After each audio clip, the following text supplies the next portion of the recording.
Ito nga, at nagsilabasan na naman ang mga balitang di anong paglantad ng bagong karelasyon ngayon sa buhay ng actress na si Kylie Padilla.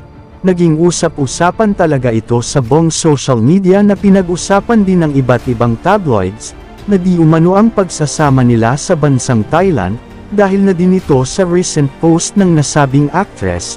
Naging usapin tuloy na di umano ang pagkabuntis ng actress ng kanyang bagong karelasyon sa ngayon.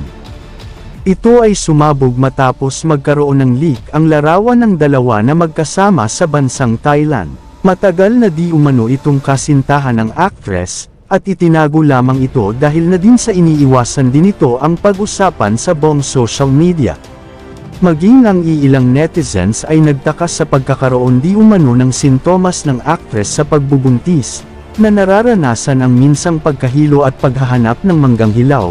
Kung may katotohanan man ito ay sana nga magkaroon ng linaw ang lahat ng mga isyong ibinabato sa nasabing kapuso actress.